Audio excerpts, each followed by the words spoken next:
there's a lot of things that again, found some new things out. Tried some new gear out as well. Some of it worked really well, some of it not so well. This tent, flipping awesome.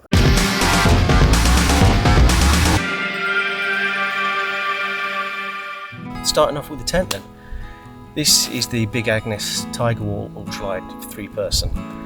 It's a really lightweight tent, packs down to a ridiculously small space, and I found it easy to put inside the pack, and actually it's got loads of space in here. So as a 3-person tent, Claire and I could put the pads down, get our sleep system set up, and have space in here to put the packs inside if needs be. Loads of other bits and bobs. I suppose that's one of the dangers of a tent this capacious, is that you have the ability to bring more things with you. So trying to be strict and minimise that was a key thing when thinking about what we're going to bring along. So inside there's massive wide openings for double zipper, and they've got these very clever finger pull it. You can just stick your finger in and go. Now, one of the things that my wife has always taken the mick out of me for is whenever we do anything outdoors or anywhere, I always take a table with me. And doing the Southwest Coastal Path is no exception. And I've got this clever table from Snow Peak. It's a Japanese company, and they've devised this dual. Wow, it's actually the same sheet material cut out, but then you can actually put together and then clip these legs onto it to make it a little table. You just take the leg over the end and then clip it in place. Same with the other side. The other end, flip it over on the ends like that, pop it in place. There you have a little table. So what I thought I'd do is see how much extra weight it actually is. So I've nicked the kitchen scales. I don't know how well these are going to work on grass, but there we go, we'll try it. So it's quite weighty. There we go, 200 grams. It does mean I've got a very stable platform then for doing whatever I want to do.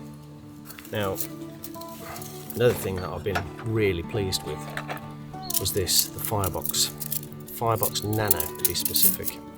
The way this thing just falls into place is fab. So this, brand new, haven't used this yet. What I am intrigued to know is whether there's a weight difference between the original aluminium and this one, titanium. Aluminium, pegs.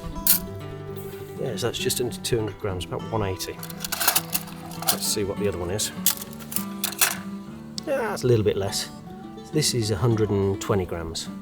So it's about 60 grams saving. Not massive, but as I say, every little helps. The clever thing about these stoves is they look from your perspective, they look really square, but they're not. See how they can actually fold over on themselves, and that's only able to happen because these two sides are actually shorter than these two sides, which means that the floor plate, see how it's angled, and that's because this thing ain't an exact square.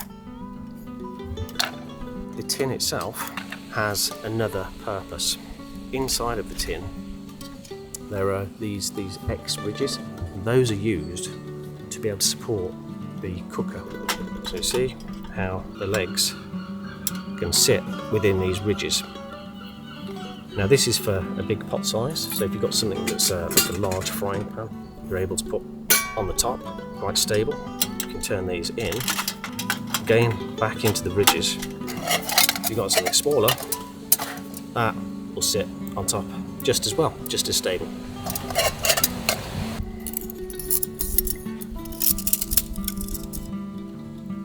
Fits nicely back into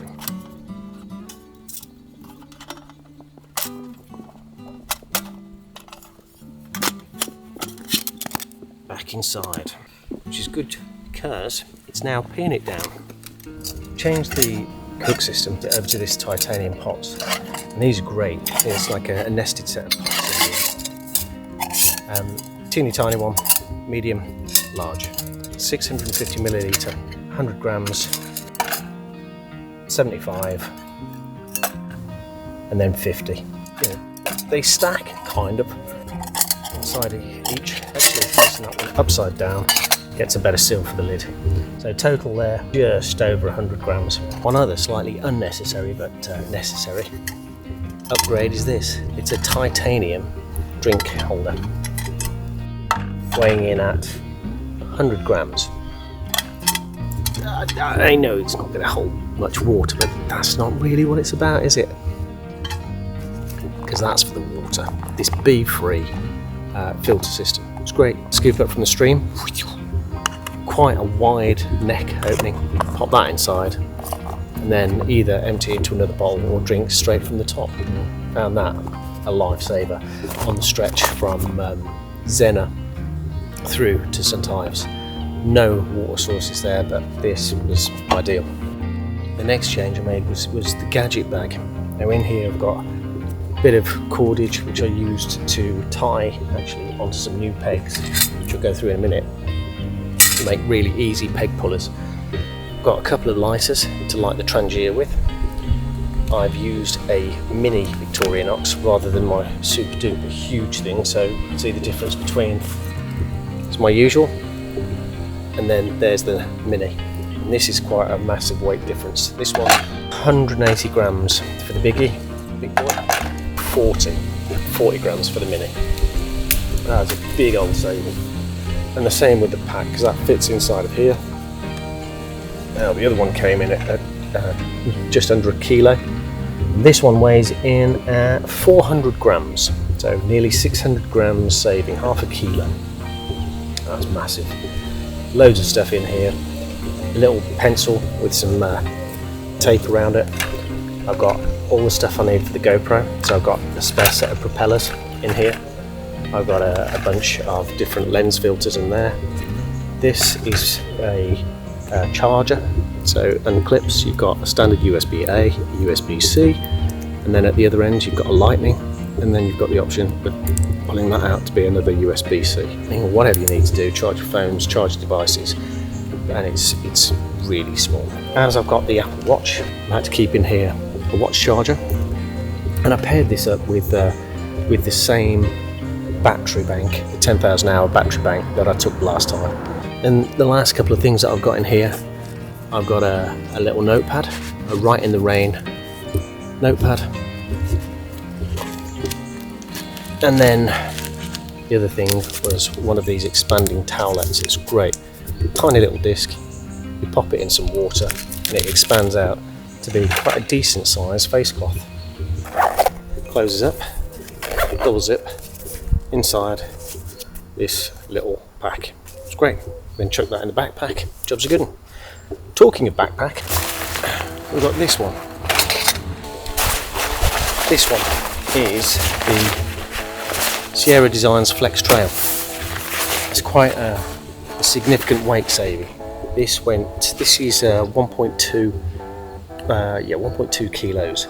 So the previous one was 2.5 kilos. So this is a massive weight drop. And they get sleeping bag, sleeping pad, tent, all of this gear, the cooking equipment and whatnot, my change of clothes, and a few other odds and sods all fit inside of this bag.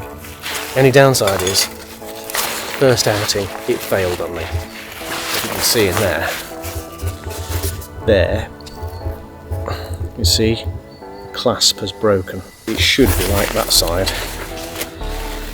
That's how it should be. So there, you've got the clasp inside. And you can see I've had to do a bit of a repair job on this side and tie it up with some string. Not ideal. I spoke to Sierra Designs. In fact, I spoke to Valley and Peak where I got it, and they've said that they're going to have a go at trying to get a replacement. The shoulder straps, it will be as soon as they can. Now, I know it's going to be a while because these were on back order. It took me flipping ages to get hold of one. When they came in the country, as soon as I got the notification, I was straight on a board within like 20-30 minutes. I went back on later the same day, all sold out. So there's no spares to be able to get bits and bobs for. They'll have to come in from Sierra Designs themselves. Oh yeah, last couple of things, back to the weighing scales again. Upgrades for next time. So previously I had this windshield, which is just a generic flavour thing. I think I bought it off Amazon. Axeman. And it's just a fold-out windshield. Pretty cool. But very, very, very lightweight, and that was great to be able to wrap around the trangier. And this comes in at what, 120 grams. Really quite lightweight. And I've upgraded to the Firebox's own version. Reason for that is height. Although that kind of did it, kind of just worked. It wasn't quite tall enough, so a few centimetres taller. But it is heavier, coming in at, what's that? That is 200 grams, 80 grams more than the original. But you can see here, the size difference is quite substantial. Look forward to using that next time we get out and about. And I'm not sure when that's going to be actually. See, I get back to doing this bloody working thing again. I've unfortunately I've picked up another contract, so I'm going to have to start doing work again as of next week. So I'm not going to be able to do much Southwest Coast Path now, am I? Right, last thing on the list today is pegs. Well, pegs and other things. I bought this titanium trowel, which is just in case you need to dig a cat hole for you know what. I've actually ended up using it to hold the guy ropes when it got a little bit windy. Because although this Big Agnes tent is spot on and these pegs are really good, they're very strong, there isn't quite enough of them for all of the guy lines. So what I found I was doing is using up all of these pegs that came with the tent, and then using this one to put 2 guy lines around this one big old chunky monkey. I've since ordered a set of these, which are 4 titanium Tom Schul titanium pegs, and as I mentioned earlier, I'll put my own little tent peg pullers onto them to get them back out again when needed.